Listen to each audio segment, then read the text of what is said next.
اور تم ان لوگوں کو خوب جانتے ہو جو تم میں سے ہفتے کے دن مچھلی کا شکار کرنے میں حد سے تجاوز کر گئے تھے، تو ہم نے ان سے کہا کہ ذلیل و خوار بندر ہو جاؤ، اور اس قصے کو اس وقت کے لوگوں کے لیے اور جو ان کے بعد آنے والے تھے عبرت اور پرہیزگاروں کے لیے نصیحت بنا دیا۔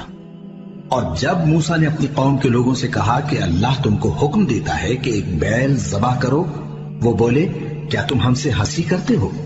موسیٰ نے کہا کہ میں اللہ کی پناہ مانگتا ہوں کہ نادان بنوں۔ انہوں نے کہا کہ اپنے پروردگار سے التجا کیجئے کہ وہ ہمیں یہ بتائے کہ وہ بیل کس طرح کا ہو۔ موسیٰ نے کہا پروردگار فرماتا ہے کہ وہ بیل نہ تو بوڑھا ہو اور نہ بچڑا بلکہ ان کے درمیان یعنی جوان ہو، سو جیسا تم کو حکم دیا گیا ہے ویسا کرو۔ انہوں نے کہا اپنے پروردگار سے درخواست کیجئے کہ ہم کو یہ بھی بتا دے کہ اس کا رنگ کیسا ہو۔ موسیٰ نے کہا پروردگار فرماتا ہے کہ اس کا رنگ گہرا زرد ہو کہ دیکھنے والوں کے دل کو خوش کر دیتا ہو۔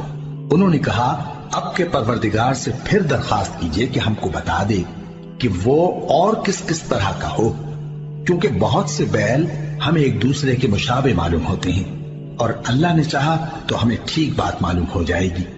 موسیٰ نے کہا کہ اللہ فرماتا ہے کہ وہ بیل کام میں لگا ہوا نہ ہو، نہ تو زمین جوتتا ہو اور نہ کھیتی کو پانی دیتا ہو، بے عیب ہو، اس میں کسی طرح کا داغ نہ ہو۔ کہنے لگے اب تم نے سب باتیں درست بتا دی۔ غرض بڑی مشکل سے انہوں نے اس بیل کو ذبح کیا، جبکہ وہ ایسا کرنے والے لگتے نہ تھے۔ اور جب تم نے ایک شخص کو قتل کیا تو اس میں باہم جھگڑنے لگے، حالانکہ جو بات تم چھپا رہے تھے اللہ اس کو ظاہر کرنے والا تھا۔ چنانچہ ہم نے کہا کہ اس بیل کا کوئی سا ٹکڑا مقتول کو مارو، اس طرح اللہ مردوں کو زندہ کرتا ہے اور تم کو اپنی قدرت کی نشانیاں دکھاتا ہے تاکہ تم سمجھو۔ پھر اس کے بعد تمہارے دل سخت ہو گئے گویا وہ پتھر ہیں یا ان سے بھی زیادہ سخت، اور پتھر تو بعضے ایسے ہوتے ہیں کہ ان میں سے چشمے پھوٹ نکلتے ہیں، اور بعضے ایسے ہوتے ہیں کہ پھٹ جاتے ہیں اور ان میں سے پانی نکلنے لگتا ہے۔